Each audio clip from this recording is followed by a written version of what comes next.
In requirements, we looked at some questioning skills to unveil the customer's emotional logical needs. In this episode, we'll take questioning skills to a new level. We're going to show you how to make a big difference to your selling technique and a big difference to your sales performance. This time, we'll look at the sorts of questions and some more magic words to use as we start questioning for outstanding results.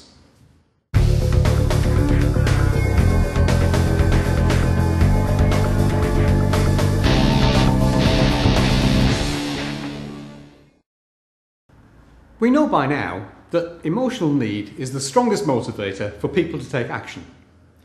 So we want to find a way to amplify potential pain or pleasure in order to compel the customer to take action. We do this by looking at the implications. So our objectives for this episode are to identify the types of question used in exploring implications, to define some magic words to use within those questions, and provide some examples of lines of questioning that will amplify pain or pleasure, or should we say pain or gain. Finally, I'll give you some top tips for how to apply this technique. If we ask the right questions in the right way, a couple of things will start to happen. First, you should be able to get your prospective customer to act more quickly. Done properly, this can shorten the time it takes to close a sale. Second, you'll create a larger opportunity than if you didn't use these questioning skills. So, to compel our prospective customer to take action quickly, we need to find a way to amplify some of their emotional needs. If the customer is motivated by moving away from pain, we need to amplify that pain in their mind. If, on the other hand, they're motivated through the opportunity of gain, such as growing market share, then we need to amplify this. The way to do this effectively is through asking some different types of questions. By the way, as in requirements, we need to explore both personal and business implications, tailored to the individual we're talking to. So let's take a look at the type of questioning. Here, we want to create a series of questions that build upon each other, a line of questioning. Unlike our fact-finding questions that we use to explore requirements, these questions need to lead the customer to a certain conclusion. Basically, that conclusion needs to be the one that leads to immediate action. So we'll ask the customer some leading questions. If you watch any courtroom drama on TV, you'll know that leading questions are not allowed in a trial, but in selling that's not the case. It's a valuable and helpful technique both for you and for your customer. So what we're going to do is pick a subject that came out of our requirements questioning and create a new line of questioning to dig deeper. Before we look at some examples, let me give you some magic words to use that will help with this whole process. We want you to start using words like impact, consequences, effects, and of course, implications. So again, impact, consequences, effects, and implications. When we build our line of questioning, we can mix these words up so we don't sound boring. So let's see some of these used in some examples. In the first example I'm going to give you, we'll leverage the potential for pain. Then in the second one, the potential for gain. So we've been talking about different products. Let's imagine we're selling forklift trucks to a warehouse operations manager, and that we found out from our situational fluency research that the company wants to make cost savings. And from our requirements questions, that the company needs improved efficiency in handling goods. Now we can build a line of questioning using some implications questions, such as, I see the company is trying to reduce costs by 11% this year. What effect will that have on the warehouse operations? Notice here that we demonstrate subtly to the customer we've been doing our homework. The answer to our question might be, well, we're expected to handle 10% more goods this year than last year without employing any more people.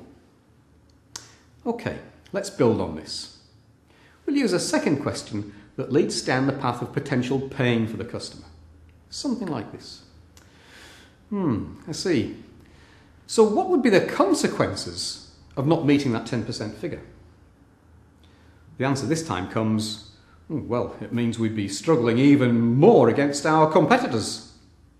So at least our operations manager is aware of how his department contributes to the business as a whole.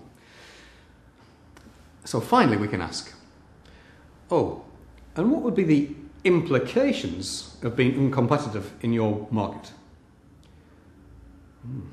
Well, I guess we might get taken over or even go out of business. Hey, I could lose my job. Great. Now we've exposed the emotional pain at its ultimate level. So now you're ready to present your solution to this customer's problem. Something like, well, we'd better get started right now looking at how our forklift trucks can help you meet your targets. Okay, it's a bit contrived, but it's often the case that people are so busy with their head down just doing their job, they don't often think about consequences or implications. That is, until someone like you brings it up. Now, let's use the same example to show how we can build on the potential for gain. We'll start with the same question as before and look at the response. So, I see the company is trying to reduce costs by 11% this year. What effect will that have on the warehouse operations? The answer is before. We're expected to handle 10% more goods this year than last year without employing any more people.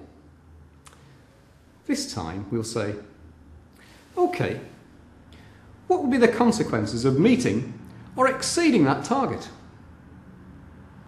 The answer this time is different. Well, it would allow us to become more competitive in the marketplace and increase our sales and profitability. Okay, now we're ready to amplify the gain, like this. Excellent. And what will be the implications of that to someone in your position? Now the answer is, well, I'd probably get a pay rise. I might even get a promotion.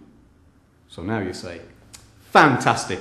So we'd better get started on this right away. So there you are. 2 ways of using implications questions on the same subject. One on amplifying pain, the other on gain. Remember what Brian said in a previous episode. People are more motivated to avoid pain than move towards pleasure or gain, so use your judgment in which is the best route for the subject you're discussing with the customer. Try a simple exercise. Take your customer example you've been working on. Prepare some ideas of how you can apply these techniques. Now, it's very difficult at this stage to predict the subject until you've been through some earlier questioning in requirements. So just write out some questions and practice your technique. Do it with a sales manager, or a colleague, or a friend. Explain what you're doing and get them to give you some feedback. Okay, so here are some top tips. First, don't prepare a questionnaire and interrogate your customer. At first, you may have to do this a bit mechanically and it might feel a bit clumsy, but as you practice it will flow more naturally. So keep applying the technique and don't give up. Secondly, make sure you're doing this for the right reasons. That is, you use this technique to help your customer, not just to earn you more money. If you're using the right approach, your customer will sense it and be more open with you than before. Third, try to use a series of just 3 questions to get to the point. Any less and you won't get the benefit of the building technique. Any more and your customer might lose interest or feel they're being interrogated again. Make sure you use this technique. It's not rocket science or anything new. Many salespeople know about it, but in my experience, only 10 to 20% apply it effectively. By the way, that's usually the most successful 10 to 20% in their company. So do it and make a real difference to your performance. Well, that's all for this episode of Implications. So from me, Mike Wilshire, I hope you have fun and great success with these questioning techniques, and I look forward to seeing you again soon. Bye for now.